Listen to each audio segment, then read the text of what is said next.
Welcome in another edition of the Spare Time Bowling Show. Recording this one at night. We've done this a couple of times this year, recording it on a Wednesday night. So Steve, Sparky, Fifer with you. Follow me at Sparky Radio.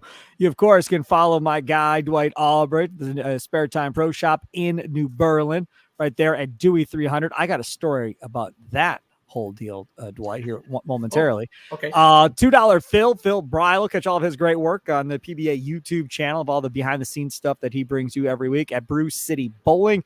And that guy there wearing that Storm jersey right there. And if you're nice, if you're a listener, he'll sign it and send it to you, possibly in the mail if you want it. He is Jeff Richgels from 11thframe.com. Follow him at Jeff Richgels. Jeff, chilling out, man. How are you? Well, you got me up past my bedtime for the most part. Just finishing writing up Tommy Hess's 7th career PBA 50 Tour title. Just won about an hour ago. That's awesome. Just finishing up the story. He's pretty red hot, needless to say. Yeah, that's good stuff, man. And God bless the PBA 50 Tour for even existing at this point, which is also something in of itself. Dwight, real quick story before we get to everything we want to talk about. I was over at Burghart's in New Berlin over there. Yeah. And Jackson, was talking about wanting to get a wrist guard maybe to help him throw the 10-pound ball or whatever that you drilled up for him. So I was like, hey, do you guys carry bowling stuff here? And I don't know who the guy was behind the counter. And he's like, no, we don't carry bowling stuff. But the closest one you can go to is Albrecht's Spare Time Pro Shop right over here in New Berlin. I was like, yeah, I know. That's my boy. I do a podcast with him. And he started laughing. He's like, yep, that's where I send everybody from bowling stuff in the area. I was like, look at Dwight. I hope he pays you well. That was a very nice thing done there, Dwight. That works out well for you. They're promoting you at Burghart's. I actually drilled for 3 of the employees there. So that's probably why. Right. You must have got one of them. I must have got one of them. Tall, thin Super dude. nice guys. Super nice guys. Some tall, thin dude. But I thought that was pretty cool. All right, Jeff Richgels. He's pretty cool, too, in a Storm jersey over there. Jeff, before we get to the PBA recap of the third round of the playoffs, you had an interesting piece on Bowlero and a fiasco that they're dealing with right now and possible lawsuits coming. Wow. Yeah, this story's been going on forever. It seems like the New York Post actually was the publication that broke this story, and that was in 2017. And it had the most details and the most expansive reporting on it. But recently, in the last couple of years, CNBC, yes, the big CNBC, because Bowlero is now a publicly traded company, they picked up on the story and have done a lot of reporting. So tell everybody what the story is for those that are listening that haven't read it. Basically, it is allegations of age discrimination against Bowlero, that essentially when they bought bowling centers, they would come in and they wanted to get younger, hipper, cheaper, better looking, I guess, cheaper, more fitting with the hip image they want to portray managers of their centers, and forced a lot of older people out. And so there's this whole thing went before the EEOC, and the EEOC didn't say that Bowlero didn't do anything wrong, but they decided not to sue on behalf of the government because they have a limited amount of staff and budget and have to pick and choose their fights. But even though EEOC isn't going forward, now that they've decided not to, the attorney who represents all these people, it's 60 or 70 now, I think. Yeah. They're going to file a big class action lawsuit on behalf of them. And this attorney has been waiting to file this lawsuit until EEOC made its decision. So this will be happening. I exchanged a quick message with him, and he confirmed the CNBC big story that was last week after the earnings report by Bowlero. Well, what do they want? They want money? What do they want? Money, yeah. Okay, they're saying they lost their jobs because they were illegally discriminated against and retaliated against. So, these things happen all the time out there. Fine, then give them each $50,000 and call it a day. Let's move forward in life. Like, do what you got to do. You can't have this get into court and becoming a whole big thing. Like you said, the New York Post and CNBC, those aren't some rinky-dink network and newspapers here. This is big league stuff. You don't need this getting dragged through the mud. You're going to pull the PBA tour with you if this thing goes sideways on you. Yeah, I don't really understand why they could have probably settled this long ago, but Tom Shannon doesn't seem to be a guy that likes to admit he's wrong. Oh boy. No. Yeah, but Tom Shannon doesn't want to pay out more money than he has to either, and doesn't want to be slung mud all over the place in some national type lawsuit that's going to be vetted by everybody. And again, this is the thing. Let me just take you somewhere. If this goes forward and becomes a thing, then what happens if it becomes a new story on Fox Sports, on FS1? What happens if it becomes a new story on ESPN? Now, all of a sudden, E60 is involved. They're a little investigative show that they used to do or whatever. And who knows? Maybe they got people investigating and we're talking to different people about this whole deal. This whole thing could blow up to be bigger than life. And you could avoid it all by writing some checks and saying, bye, we're done. Have a nice day. There's no need to bring this forward. I get it. And how many people haven't bought the stock because they saw this on CNBC or read about it in the New York Post or whatever, yeah. And they're like, well, I'm not going to buy this because this is hanging over their heads. Make if you're a company, you want to make you're right, Spark. You want to make this kind of stuff go away so that you don't have this between you and an investor. But how about this, Jeff? How about this? How about the people that still get the newspaper and maybe did read what the New York Post said or saw on CNBC that are older people, right? That are like, screw you, I'm not bowling in your bowling center. I'll go bowl somewhere else. I'm not going to bowl there. So I think most of are you doing that? But you're costing yourself those people from possibly bowling in your center. I think most of those people made that choice a long time ago, Spark. No, not the people in the lawsuit. I'm saying, I know, no. A lot of older people have made that decision. I mean, you look at Bolero's league numbers compared to what they used to be before these centers get taken over, and you look at even this past week, they have this news about discrimination that's been going on for years. And what's the biggest news that everybody's bitching about from Bolero? They bought Thunderbolt in Detroit, and now all hell's done for in the bowling world. We'll get to that next. I know we'll get to that too. But it's just funny, most of those people are gone from league there anyway. But Phil, we were on the radio doing our show on Sunday mornings when Bolero stepped in. And what did Bolero say? Shannon, we're going to have open bowling all the time. And we don't necessarily believe in league bowling and all this nonsense that he came out with. Well, guess what? You burned bridges everywhere when you came out with that. And we were all mortified on the show. Like, what are you doing? I get enjoying open bowling, but to try and take it to that next level, you can't survive meaningful wise making a bunch of money, I don't think, and maybe Dwight, you disagree, without having some form of league bowling in bowling centers. Well, that's his business plan. Private parties, bar mitzvahs, glow bowling, recreational, not sport. And I always feel that you're going to get for the league bowlers or the sport aspect of it, you're always going to get that better bang for the buck when you are going to more of an independently run center like what Stefan has out at Foxview, New Berlin, of course, with the Poznanskis. You're always their number one is catering toward the league bowlers. Of course, they want the fast dollar with the glow bowling and the cosmic bowling. So it's a balance act for those centers. And there's other centers out there like Bolero too, like Round One out of Japan has the same basic floor plan with even more games, that type of thing. Here locally, Whirly Ball out in Brookfield. Wait a second. Hold on. Stop. That is not the same thing. Don't make it the same thing. It's not Bolero? The same thing.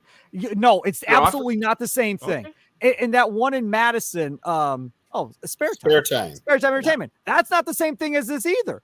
They decided to get into the entertainment business. Bolero bought bowling alleys. They didn't buy all this other nonsense and start that concept from that. They took over bowling alleys in towns that had full leagues and whatever else they had going on, and then came in and said, here's 5 arcade games. Now we're an entertainment center. That's what they did. This thing here in Tulsa, look, they spent a lot of money. What was it? $2 million or whatever.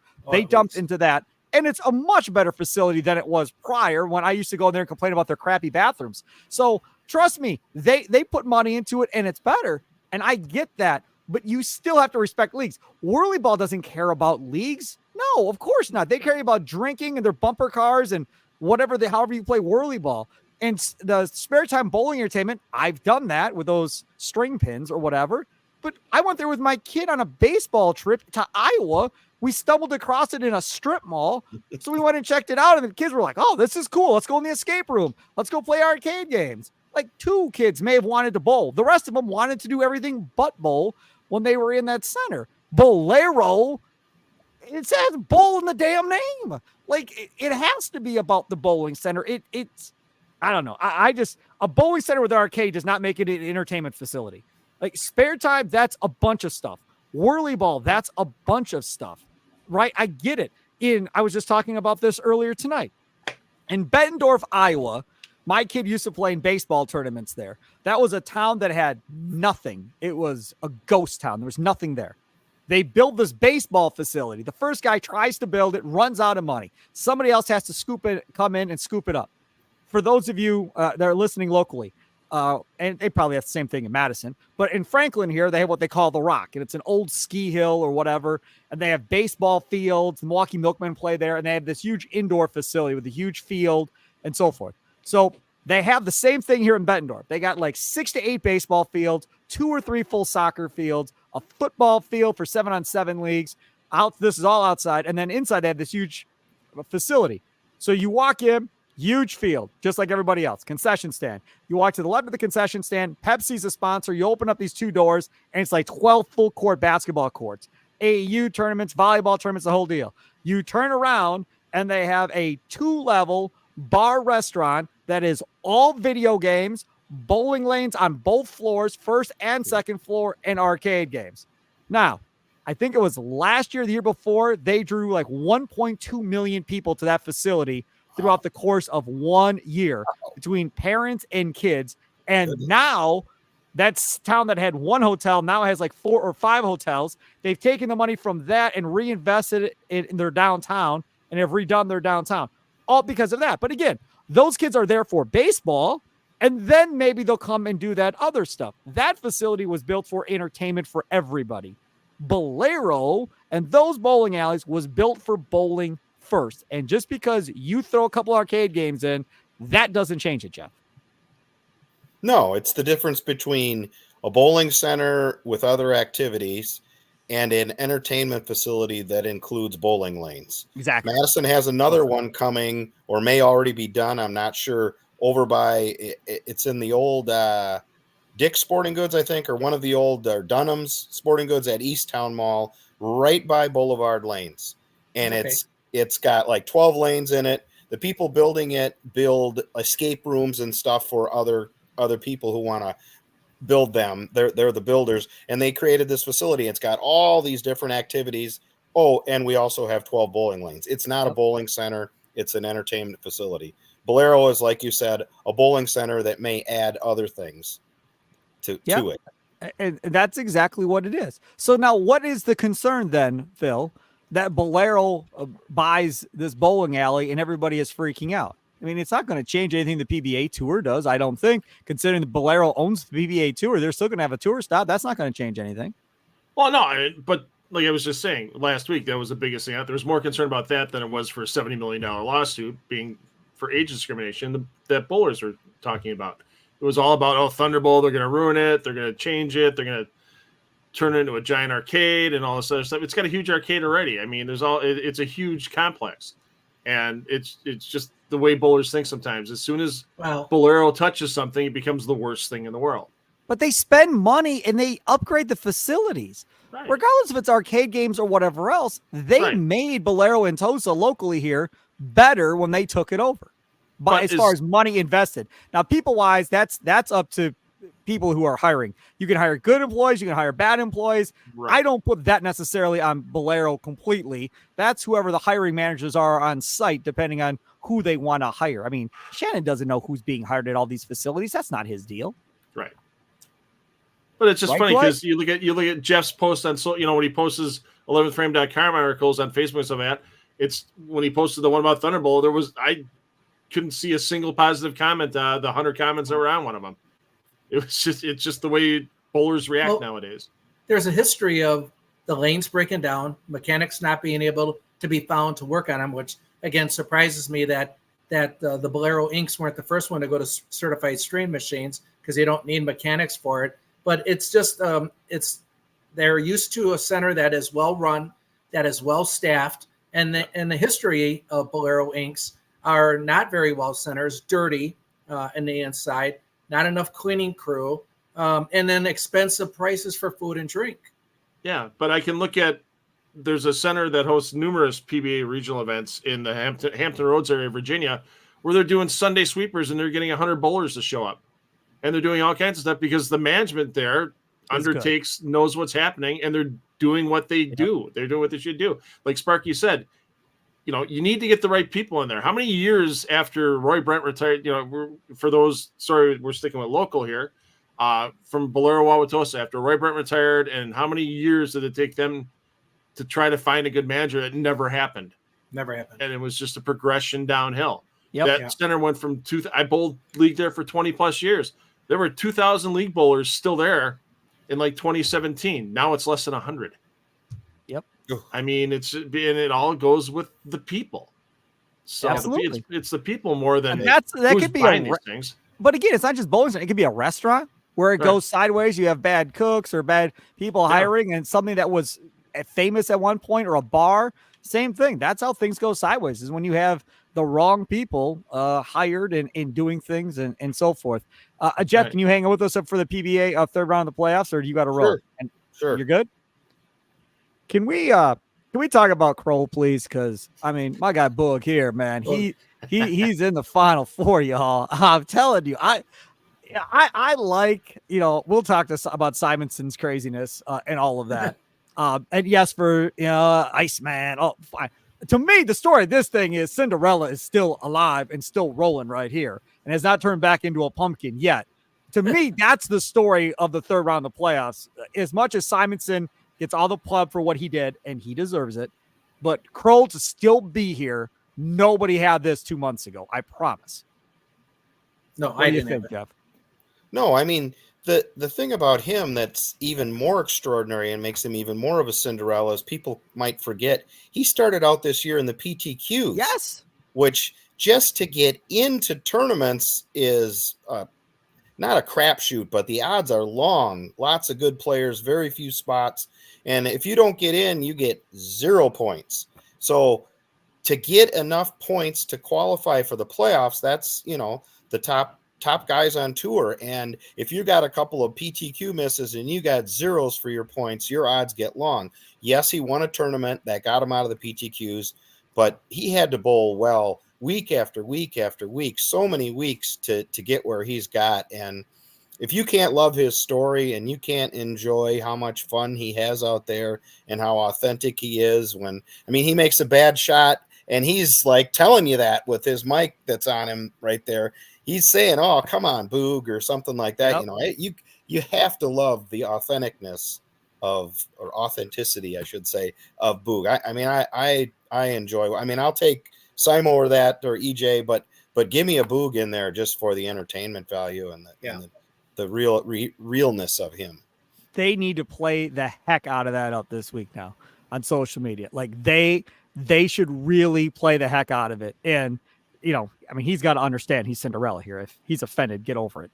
He's got to understand this, and they need to play that up, and they need to make references to the NCAA tournament and George Mason and and make those references to Cinderella stories that we all know and love. North Carolina State and Velvano. You've heard of this, you've heard of that, you've heard of this, but have you ever heard of Boog?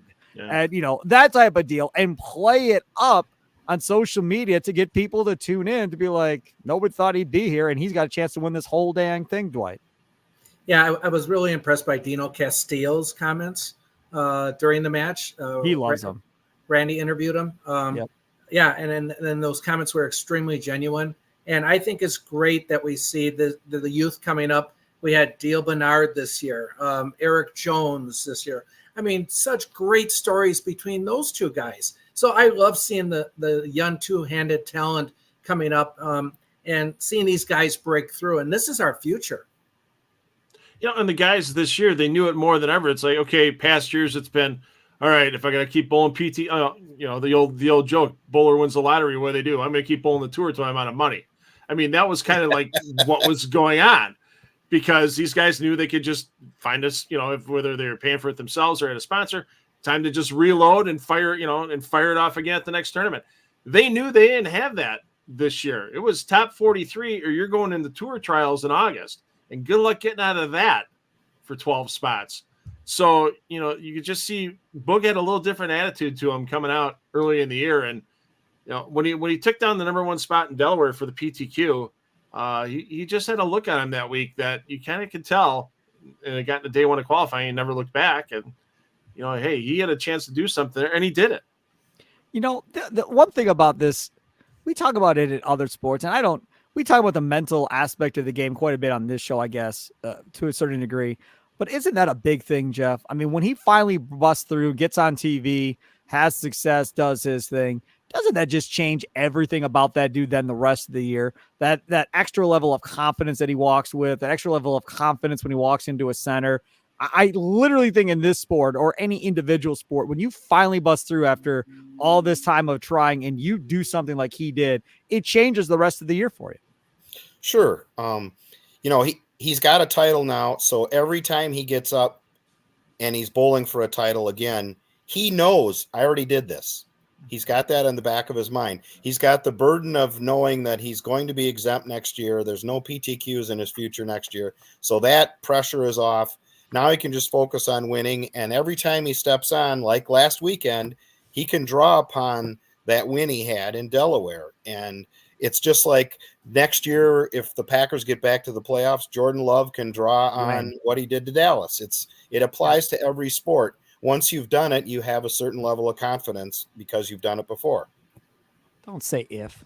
It's when. Aren't you a Packer fan? What the hell are you doing saying if? When they get back, right? I mean, I guess if you're a Lions fan, you say if, but if you're a Packer fan, you say when. A big difference between the two fan bases here. Come on. Okay. Let's talk about the Iceman, Jesper Svensson, who had 10 in a row and then just didn't throw maybe a great ball, whatever, came up light, and that was the end of it on that 11th ball. That dude's had a renaissance this year as well, I'd say, Phil. Really, he kind of ground out the first half of the season, and then when, the way things worked out, the World Series of Bowling for a few lefties, I mean, he was just, if he wasn't leading, he was second. I mean, for a lot of those events, and it didn't matter what the pattern was. He kept it going. You get urethane in his hand still. He's found out what to do with those new urethanes, those harder urethanes. And ball speed's been down a little bit. He's learned to stay patient with the ball speed. He can't necessarily throw those 21, 22 miles an hour like he used to on some of the patterns with the softer urethanes. But now he knows he gets the ball rolling great, and he's been doing great things since Detroit. I mean, let's be honest. Last week at the end of the show, I said once he got by that lefty, once he got by his opening lefty, he's the only one left. He was my pick for the whole thing, and he's still my pick for the Final Four. I think he takes. How mad is he that they're going to another center though for the semis and finals? I actually don't think he's that mad about it. It's gonna be new to everybody too. I mean, it's going to be new to everybody. I'd be pissed if I was him. I'd be pissed if I was Kroll. Nope. I'd be pissed if you know why? Because look how good Kyle Troop is bowled in that center of Angel of the Winds. Look at how good Kyle is bowled there. Yep. You're taking Kyle out of a place he's super comfortable at. Yeah, that he's done the last couple of years. Now you're getting him on neutral ground. I'd be loving that if I was Jesper. Absolutely. And Kroll too? Yeah, same for Kroll. Kroll's free rolling right now. Are you kidding? Everyone for him is it's just a bonus for that kid. You can just tell from the attitude. He wants it, but it's just, hey, I got another win. Here we go. Who's next? Bring him on. I'll take care of them too. Kyle Troop, and we're going to get to Simonson because he's, obviously the story everybody's talking about. But the Troop thing, man, I don't know. I still get the heebie-jeebies when that kid gets close to trying to close something out at the end of a game. And I get the same heebie-jeebies with Hackett too from time to time. Like, oh man, please don't yank it or something. I mean, he's got that shot there in the 10th. Doesn't throw a good ball, comes through the nose. Luckily, he didn't leave a split or anything, and was able to pick it up and then win the tournament and go crazy. There's something about both those two I still get nervous about at the end of games when they have a chance to win that they're not going to make a bad shot. Dwight, how confident are you in Troop in finishing this thing? Well, last week we all had our choices of who was going to win each match. And unfortunately, I only went 1 for 4 on my picks, but the one I did take was Jesper. And like Randy said, don't you think he's just due? And so Randy hit it right on the head. Would have been great to see him shoot 300 on TV. But then, just like Jeff said, we're going to now take him out of Angel in the Wind and bring him down to Florida. Now, what happens there? When I watched Jesper shoot the 289, I kept thinking from Detroit, what a difference a house makes. But, Phil corrected me and it said, well, that was just the studio lanes versus the other side of the house at Thunderbolt. But, it's great to see Jesper doing what he's doing. And I agree with Randy, he's due. Yeah, I think that's probably true too. When you look at the 4 that are left, before we get to talking about Simonson's TV appearance, Jeff, who do you like the most of what's left? Well, boy, it's a tough pick, but I wouldn't go against Jesper. He's going to have the whole side of the lane to himself. So the urethane issue for him, it'll just be what he does to himself, which he can control. He may throw very few practice balls if he wants to keep the back ends pristine. He wouldn't be the first lefty to do that. Shannon Plahowski does that on the women's tour. And the other guys, some guy, they might all 3 throw urethane. Only 1 or 2 of them, are they going to work together to make their side good? There's all these issues going on for that. And there's Jesper controlling everything on his side of the lane. So I wouldn't bet against him. But Jeff, maybe it's the key word there. Maybe he has a left side to himself.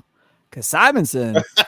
Yeah, I know. Hey, yo. That's true. Hey, man, I'm telling you what. Don't put anything past this dude here. I mean, he went on TV and one on the right lane went backhand or backup ball left to right. And then went on the left lane through a different ball and through the normal hook. And that ball on the right lane seemed just fine. Now, again, remember, we had our gutter ball. Thank you, everybody. Yes, another gutter ball on TV. Thank you, Marshall, Ken, for playing along like always. But after he struggled like that on that right lane, Simonson comes out there. He throws that first backup ball, and I was like, holy crap. Is he going to do this the whole match? And then I'm thinking to myself, well, Svensson's over there, I guess. There hasn't been a ton of traffic necessarily on that side. So that's why I say, are we sure he's going to let Svensson just have the left side if it gets to that? Or is he going to try and mess with that left side and see if he can play over there as well, Phil? I haven't seen Kyle throw any backup balls on tour. Not Kyle, Simonson. Yeah. Simo's not in the Simo's not in the Oh, finals. Simo's lost. Yeah. Right. Yeah, So you're not going to have that issue. I don't know what I was thinking of. Yeah. Right. But I don't see Troop doing that. There's nothing really any of the ways to gain on that. They could gain a little bit throwing some spare balls up the. I have a question. Is it easier? And God knows I've never thrown it in 2 hand. Yeah. Do you think it's easier to throw that reverse action backup ball with 2 hands versus 1 hand? Oh God, yes. Right? Because your thumb's not involved. Yeah. Right. Yeah. Exactly. Yeah. The minute the thumb's involved, you can't get the twist of the hand that you can when the thumb's not involved. You can if you only showed the ball after it was out of the hand, it didn't show the player. Can you really tell when Simo throws it that's a right-hander throwing it? Yeah. That's got some axis tilt and stuff. He's the most versatile shot maker bowling history. There's nothing he can't do. Not a debate. It's not. It's not if even you're debating that. You're an idiot. Yep. No one else has done what he's done. Now, give it another 5 or 10 years, and I'm sure there will be others. If you noticed, Belmo he's been throwing spares back up. He made the 3-6-10 on the show, throwing a backup. So he's been working on that too. Don't be surprised if he doesn't come out next year and we see him. He has thrown backup balls on tour before. Remember the U.S. Open the year that they were 2017 Syracuse when they were lofting instantly almost the cutter caps.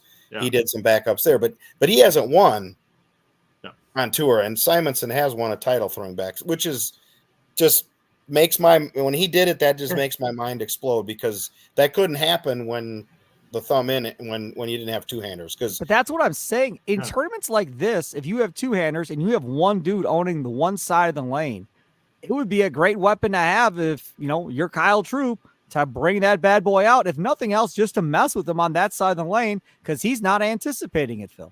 Yeah. If I was a good 2-hander, I'd sure be working on that, watching what Simon's doing.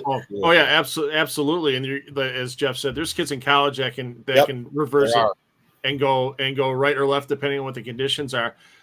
For such a short practice session as they get, it's going to be more effective, and I think Jeff would agree with this. And they did it to Belmo at the World Series of Bowling on the chameleon pattern, and they threw plastic. The lefties threw plastic up the right side to mess with Belmo, and Belmo's line on TV. But it's easier. You're going to affect it more by throwing plastic up a side away from the pocket than you're going to by going and trying to chew up their line. I think that if it gets to the point with Kyle and Jesper, I think Kyle, if he wanted to mess with it, he'd throw spare balls up the side. Are they going to re-oil for every match? I haven't heard. I don't believe so.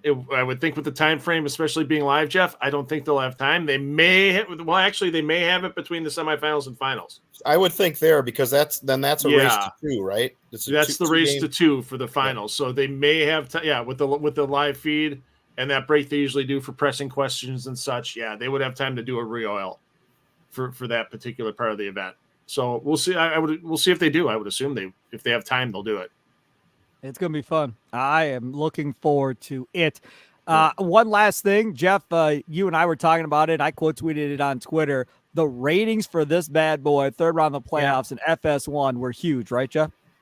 Yeah, and I'm kind of an idiot because at first I was sitting there writing my story and I'm like, the vagaries of of televised bowling and viewership and that.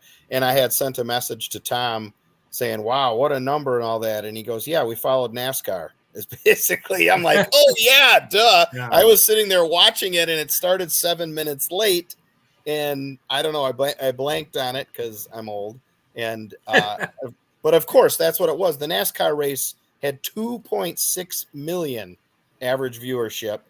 And of course, it ended and it went right into bowling. And so obviously there was some carryover there, helped the numbers.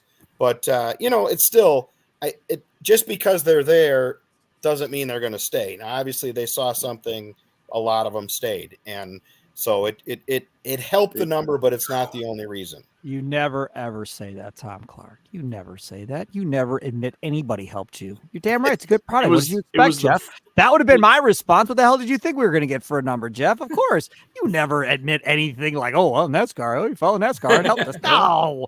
You say that in your house to your kid. You don't say that to a guy writing an article. You come on and you be your cocky self and be like, hey, of course. We got a damn good product, Jeff. That's how this works. Yeah. That's how you do it. Don't give credit to NASCAR, for God's sakes. Yeah. But go back 6 weeks. NASCAR crossover with PBA for those 3 nights or 3 days and nights. And all of a sudden people see the fro again. Hey, that guy was on with the NASCAR guys. Yep. Maybe that kept 10,000 people across the country watching going, hey, I get to see the guy with the fro again. Cool. Speaking of which, can I just interject one more thing? Because we all know how I feel about John Fanta doing these damn bowling events. Jeff, I'd like to get your opinion, my friend. Well, I knew John or had seen John because of college basketball. Sure. And I like him on college basketball. I like his enthusiasm and that, but I mean, I'm old school. My favorite announcing crew ever was Marshall Holman and Mike Durbin. There you go. My thing that I've always wanted was a Norm Duke or a Chris Barnes in the booth with Randy and Rob to have the serious part to go with the fun and everything. And the way that Randy and Dave Ryan and Randy and Rob get along, I'm not against John Fanta, but John and Randy just don't have the same chemistry. It just isn't there. So it's not just okay. It's not against John, and I think he's gotten a little better. He's learned. Yes. And it takes a while. If you're a non-bowling announcer, it's a really hard sport to understand because you can't see the oil and there's all this pin action stuff that's luck and it's all this bowling ball stuff. And if you're a non-bowler, you don't have a clue about any of this. The average person knows about the NFL and the NBA. You know the basics just from the mass exposure of it on the media, traditional media. Non-bowlers don't get much exposure to bowling, so it's hard for a non-bowler person in there. So I guess they must see something in John and plan to use him more in the future. But, Dave Lamont is a guy that Randy works pretty well with, and he knows bowling well. And I'm always surprised maybe that they don't turn to him. And I've been lucky enough to work with Dave in the past when he first started doing bowling when it was on ESPN. And Dave never stopped asking questions. Dave is always, what's this? Why is he doing this? Why was he doing that? And he just absorbed so much. And it wasn't just with the other guys he was working with in the booth and stuff. He'd go out and talk to the players and that type of thing.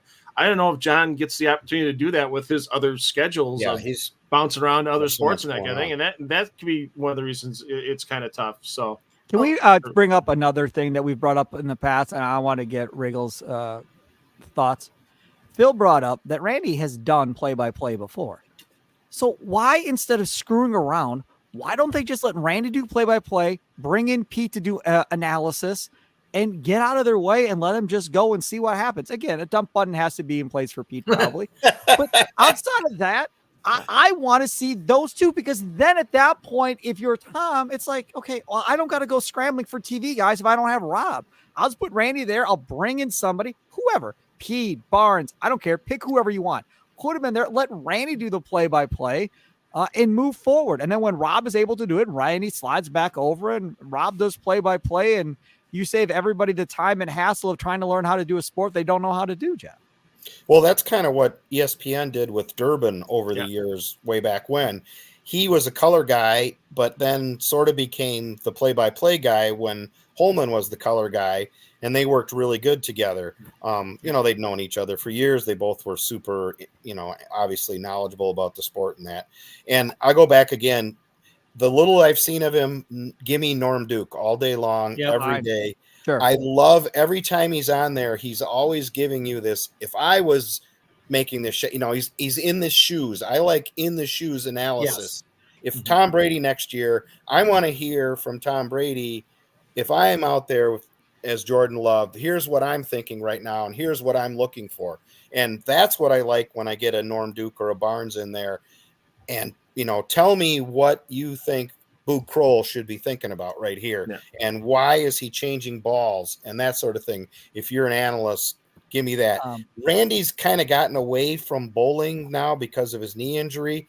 And I don't think he's quite, totally in sync with all the guys, the way some of the more, the players that are competing. Him and Tackett going back and forth after he says he's got to make a bigger move. And that was Tackett cool. goes, I did make a big move, Randy. And then you couldn't see Randy, but his face was beat right at that point, like, oh crap, he heard me. Yeah. And then you have that, but that's fun because obviously they know each other. They're cool, no big issue, whatever. So that aspect of it can still be cool. All right, I just want to get your thoughts on the TV crew. I had one quick question for Jeff. Is my era was Chris Schenkel and Nelson Burton Jr. And what I liked about those two is they were more drama filled. They kept you in the matches based off of Burton's, the way he talked. Fanta to me is too over the top, trying to be too funny, and he's just not. But my question for you, Jeff, is this: is he contracted through Fox? I believe when I've asked about this in the past, it's been Tom has described it sort of as a collective decision. And, Fox consults with PBA, but I think that's more the color analyst, the Randy part of it, and who else they might bring in than it is necessarily the play-by-play guy. Although I'm sure Tom has some input into that, or Lev Exter from Bolero. I just think I'm sure that Fox sees Fanta as an up and coming guy. And I love him. Put him on golf or skiing or something. We don't need him on bowling. Look, maybe I was just about to say, but maybe bowling isn't his best fit. Right. But this is, I brought this up before, Jeff. And if I was Tom Clark, this is what I would tell him. Okay, fine. Look, I know I got to take one of your guys. I accept that. I'm fine with that.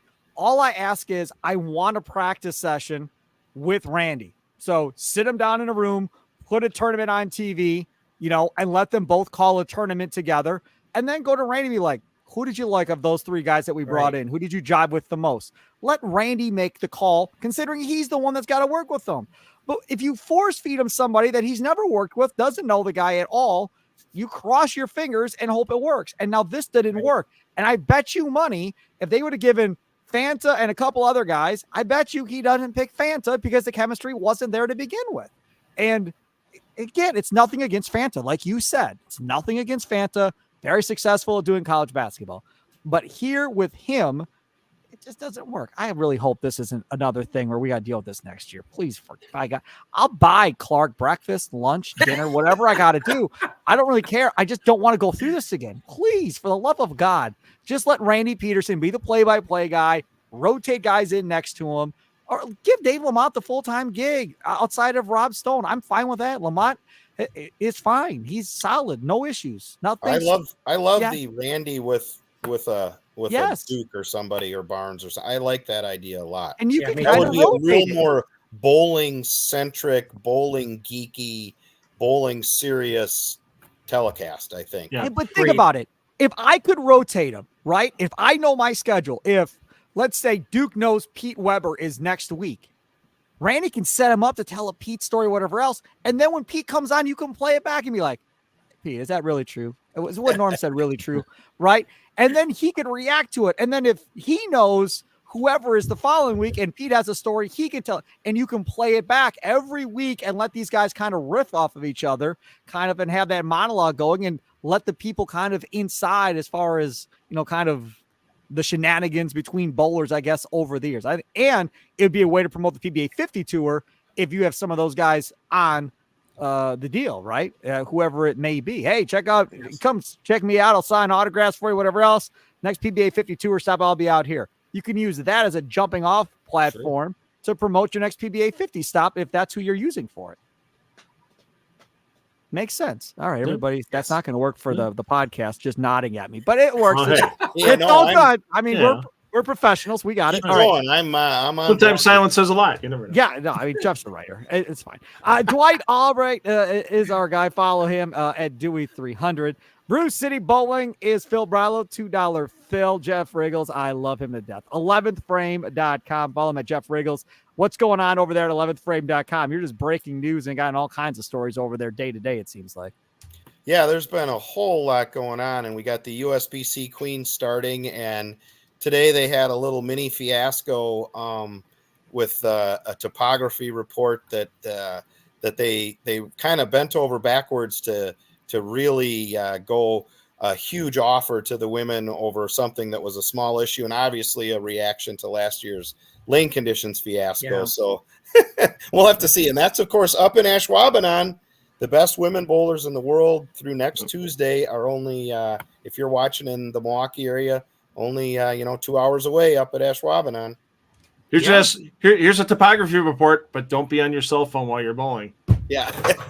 Don't get that. That's just such bizarre rules for these USBC events sometimes. It's USBC. Logic is not part of the program. All right, Dwight, who are you picking for the Queens? You can't pick Claire Guerrero. Oh, God, you're going to put me on the spot? Oh, boy, I don't know, Phil. Well, that's why we need to talk more about women's bowling on the show, too. Yes, I agree. Gramley's going to get her first title. Who do you think? Hope Gramley? Hope Gramley's going to get her first title. Great choice. You know what? That's not a bad pick for up there, but Shannon Pluhowski, she's done okay in that center before up at Ashwaubenon, and that's gonna be my pick. I'm gonna stick with a fellow lefty.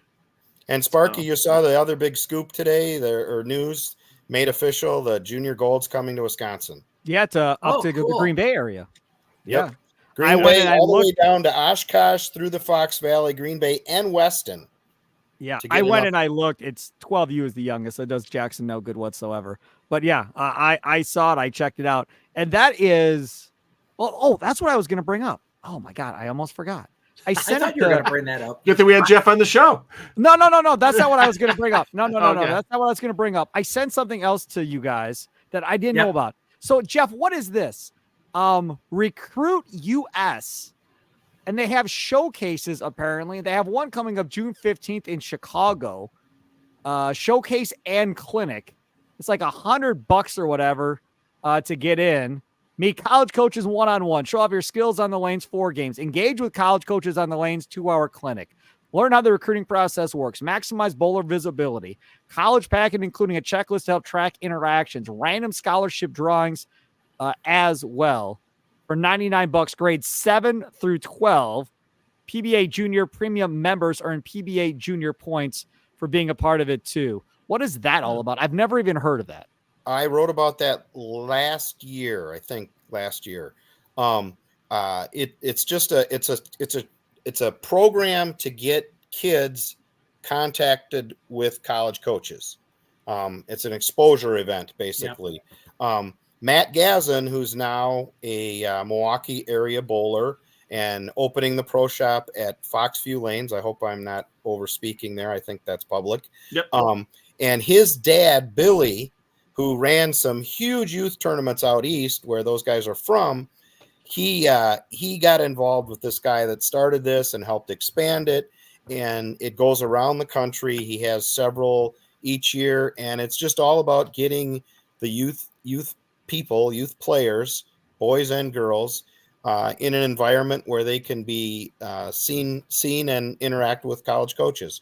So it's just all about trying to get them opportunities for college. Recruit US has been around a while, but they didn't really start getting into bowling until a couple of years ago, and then Billy Gasson got to be a part of it, and it's really taken off since then. Because I think they also do lacrosse and they do a couple other fringe sports as well. Yeah, so it's really the fringe sports because not every kid's going to make it to junior gold, or families. Sometimes they got to decide on what they're going to do for vacations, and kids don't make it there, and you want to make sure that your son or daughter gets noticed early enough. And I think they should even start doing it before 7th grade for some of these young kids.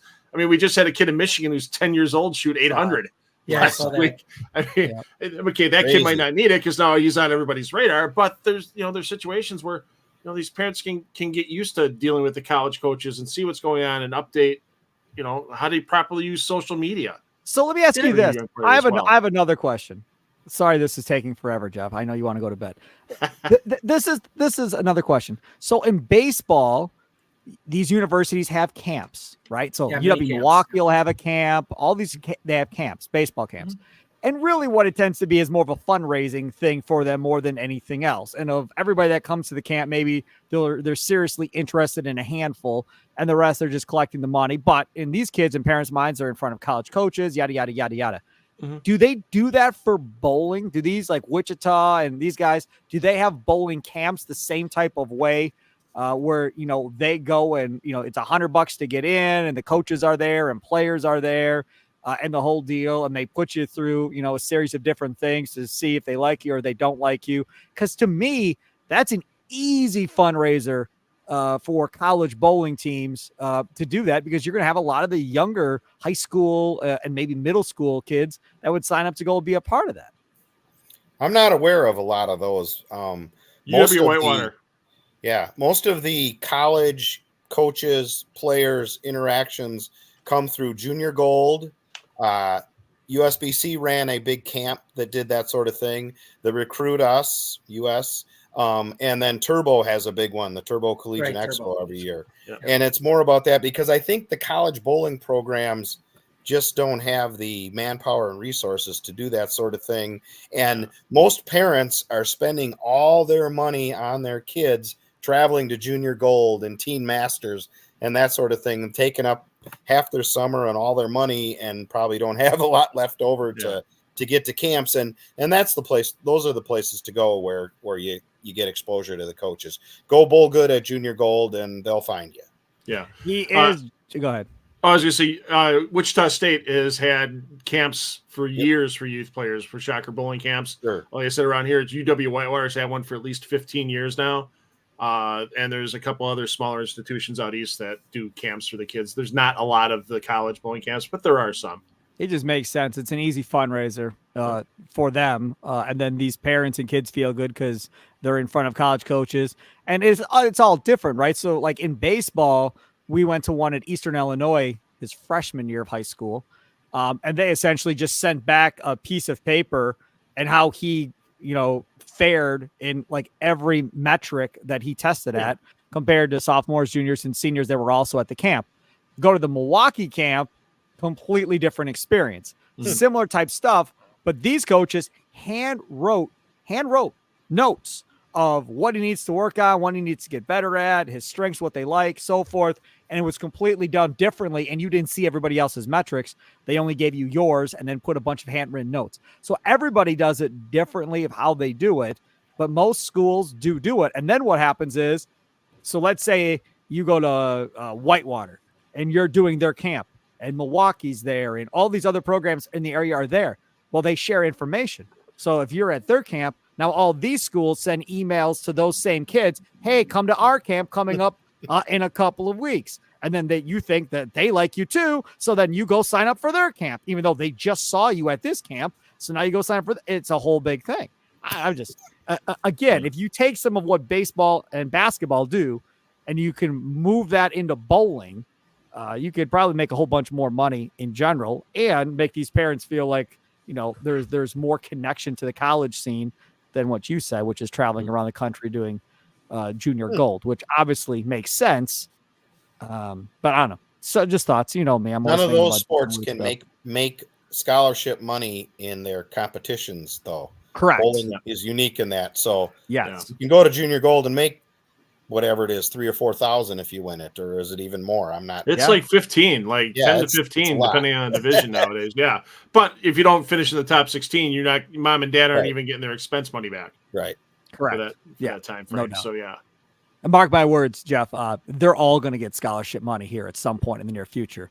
If we're talking about NIL money, eventually everybody is going to get paid in these. You're going to win a little league tournament, and these kids are going to start getting scholarship money if they win a little league tournament. Eventually, everybody's getting paid before this is all said and done. Right. There's so much money out there through sponsorships and money and everything else. Everybody wants to be out front center. Little League World Series, that'll be the first one where you'll see some type of financial gain for these little league kids and their families. Watch. That's how it's going to start. You're right, though. They're on. They have a TV deal. You have all these sponsors involved. I'm telling you, that'll be the first one. And then after that happens, all these other youth tournaments will all pick up on it, and it'll start a whole thing. But that is an advantage of bowling that most parents have no idea happens in bowling. They just think it's something fun to do for the kids. Yeah. And then when they find out their scholarship money, they're like, "What?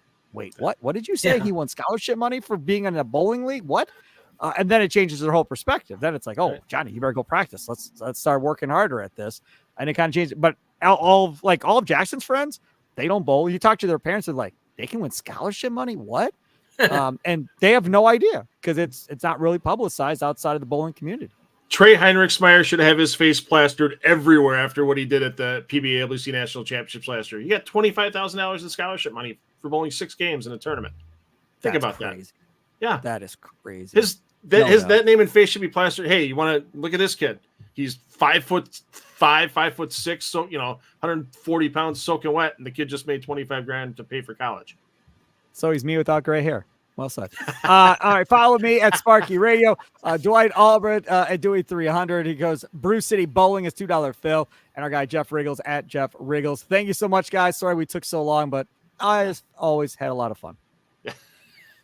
Toodles.